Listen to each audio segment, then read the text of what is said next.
علی شیر نواز کا خاندان گزشتہ کئی دہائیوں سے ملتان میں آم کے کاروبار سے وابستہ ہے۔ پچھلے سال تک یہ 15 ایکڑ پر آم کی کاشت کر رہے تھے۔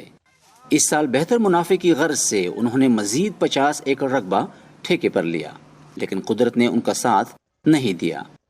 فروری اور مارچ کے مہینوں میں جہاں آم کی فصل کو پکنے کے لیے زیادہ درجہ حرارت درکار ہوتا ہے، بارشوں اور تیز آندھیوں نے فصل کو بری طرح متاثر کیا، اور پھر کووڈ-19 کے باعث برآمد کا سلسلہ رک سا گیا ہے۔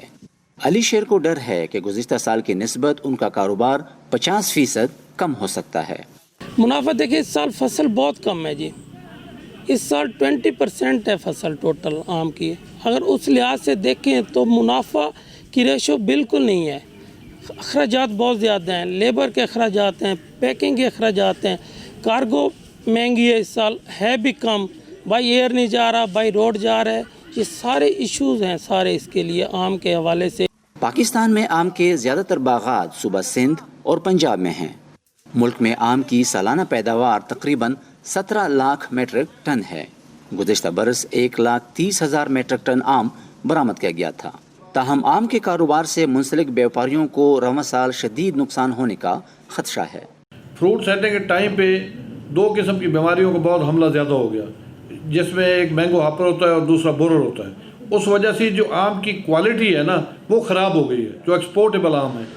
تو لوکل تو وہ چل جاتا ہے لیکن وہ ایکسپورٹ نہیں ہو سکتا۔ پاکستانی آموں کے سب سے بڑے خریدار خلیجی ممالک ہیں۔ اس کے علاوہ یہ پھل محدود پیمانے پر امریکہ، برطانیہ اور یورپ کو بھی برآمد کیا جاتا ہے۔ لیکن اس سال کرونا وائرس کے باعث فلائٹس معطل ہو گئیں اور پیداوار کا بہت تھوڑا حصہ بائی ایئر برآمد کیا جا رہا ہے۔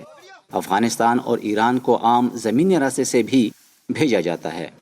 اس مشکل صورتحال کے باعث علی شیر نواز کی نظر اب اگلے سال پر ہے۔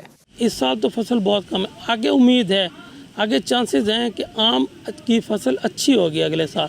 آم پیدا کرنے والے ممالک میں پاکستان کا شمار 5ویں نمبر پر ہوتا ہے۔ رواں برس بیرونی ممالک برآمد نہ ہونے کی وجہ سے 90% آم پاکستانی منڈیوں میں فروخت ہو رہا ہے۔ کسان برادری کا کہنا ہے کہ پیداوار کے تحفظ کے لیے ماہرین زراعت کو آم کی ایسی اقسام پر کام کرنے کی ضرورت ہے جو موسم کی شدت کا بہتر مقابلہ کر سکیں۔ نظر الاسلام، وائس آف امریکہ، ملتان۔